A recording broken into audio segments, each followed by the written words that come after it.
Bonjour tout le monde, je suis aujourd'hui avec une nouvelle invitée que je vais laisser se présenter. Bonjour, je m'appelle Lucie et je suis socio-esthéticienne dans le Val d'Oise. Très bien, Lucie, qu'est-ce que c'est une socio-esthéticienne? Alors une socio-esthéticienne, c'est une spécialisation de l'esthétique pour pouvoir prendre en charge finalement toutes les personnes qui ont une atteinte à leur intégrité physique, que ça soit par la maladie, la vieillesse, la précarité. Voilà, on peut les prendre en charge pour un suivi personnalisé. D'accord, donc c'est assez varié du coup. À un moment de notre vie, on aurait potentiellement tous besoin d'une socio-esthéticienne. Tout à fait, c'est ça. D'accord, très bien. Comment se passe une prise en charge? Est-ce que ça se fait sur du long terme, sur une journée? Comment tu pourrais définir un peu le timing de ton travail? Alors ça dépend le besoin. Si c'est des personnes qui sont suivies par un traitement, donc on va les suivre pendant toute la durée de leur traitement, également ensuite. Ça peut être des personnes aussi qui ont besoin d'un parcours, par exemple je pense à la mission locale. Voilà, on va leur suivre durant leur parcours. Et après ça peut être des particuliers aussi qui ont des soucis ou même des personnes âgées.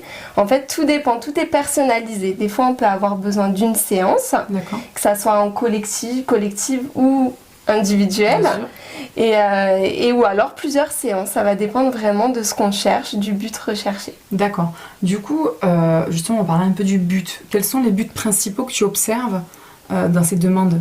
C'est l'estime de soi, très souvent la confiance en soi qui manque énormément, puis on va travailler sur le toucher, sur le schéma corporel également, qui parfois peut être modifié, déjà à l'adolescence pour commencer. Oui, grosse étape. Et ensuite par des prises en charge aussi, des opérations, des médicaments aussi, ça peut être modifié. Bien évidemment, d'accord. Est-ce que par exemple tu as un exemple concret d'un accompagnement pour que les gens conceptualisent un petit peu plus justement ton travail? Bien sûr. Je vais prendre un exemple qui parle un petit peu à tout le monde. Par exemple, sur le cancer du sein, on en parle beaucoup. Exact. Donc les femmes qui ont une ablation du sein.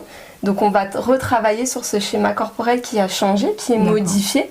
Et puis on va accompagner la personne aussi durant son traitement sur tout ce qui est effet secondaire des traitements, aussi sur la peau, sur les cheveux, sur les ongles. D'accord. Voilà, tout au long de son traitement. On prend soin de la personne pour qu'elle réapprenne à s'aimer ou apprenne à s'aimer tout court en fonction de on l'accompagne. Voilà, on l'accompagne, on lui réapprend finalement à s'accepter aussi par rapport à ces changements-là. Oui, des changements assez brutaux en fonction des accidents de la vie. Très bien.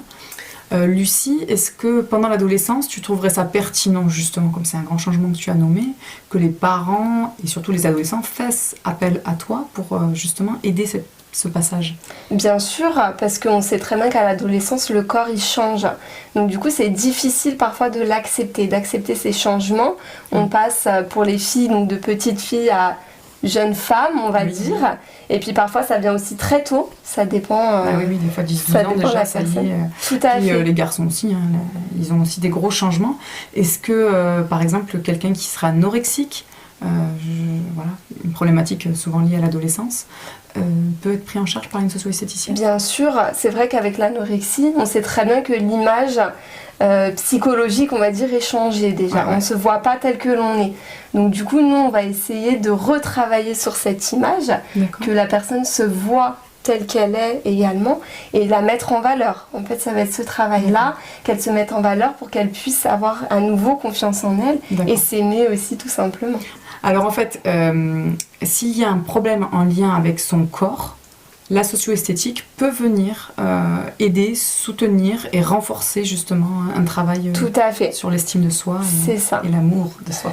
Très bien, merci beaucoup Lucie pour ces informations très intéressantes. Vous retrouverez son contact à la fin de la vidéo. Et on vous dit à bientôt avec une prochaine vidéo sur la prise en charge collective. Au revoir. Au revoir.